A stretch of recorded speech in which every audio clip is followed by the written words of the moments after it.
ನಾವು ಜೀವಿಸುವ ಜೀವನ ನಾವೆಷ್ಟೇ ಸುಂದರ ಮತ್ತು ಹ್ಯಾಂಡ್ಸಮ್ ಆಗಿದ್ದರೂ ಬಪೂನ್ಗಳು ಮತ್ತು ಗೊರಿಲ್ಲಾಗಳು ಕೂಡ ಪ್ರವಾಸಿಗರನ್ನು ಆಕರ್ಷಿಸುತ್ತವೆ ಎಂಬುದನ್ನು ಮರೆಯದಿರೋಣ.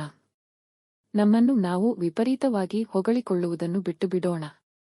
ನಾವೆಷ್ಟೇ ಗಟ್ಟಿಯಾಗಿ ಶಕ್ತಿವಂತರಾಗಿದ್ದರೂ ಸರಿಯೇ, ನಮ್ಮನ್ನು ನಾವು ನಮ್ಮ ಸಮಾಧಿಗೆ ಹೊತ್ತುಕೊಂಡು ಹೋಗಲಾರೆವು. ವಿನಮ್ರತೆಯಿಂದಿರೋಣ. ನಾವೆಷ್ಟೇ ಎತ್ತರವಿದ್ದರೇನು ನಾಳೆಯನ್ನೆಂದು ನೋಡಲಾರೆವು. ತಾಳ್ಮೆಯಿಂದ ಇರೋಣ. ನಾವೆಷ್ಟೇ ಬಿಳುಪಾದ ಚರ್ಮ ಹೊಂದಿರುವವರಾದರೂ ಕತ್ತಲೆಯಲ್ಲಿ ನಮಗೆ ಬೆಳಕು ಬೇಕೇ ಬೇಕು. ಜಾಗರೂಕರಾಗಿರೋಣ. ನಾವೆಷ್ಟೇ ಶ್ರೀಮಂತರಾಗಿದ್ದರೂ ಎಷ್ಟೇ ಕಾರುಗಳನ್ನು ಹೊಂದಿದ್ದರೂ ನಮ್ಮ ಹಾಸಿಗೆಗೆ ನಾವು ನಡೆಯಲೇಬೇಕು.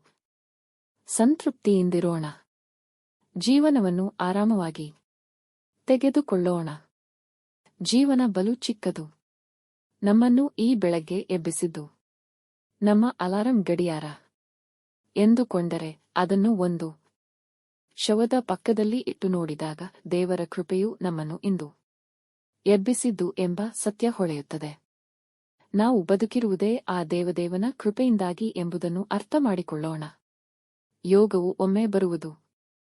ನಮಗೆ ಯೋಗ್ಯತೆ ಒಂದೇ ಉಳಿಯುವುದು ಕೊನೆಗೆ.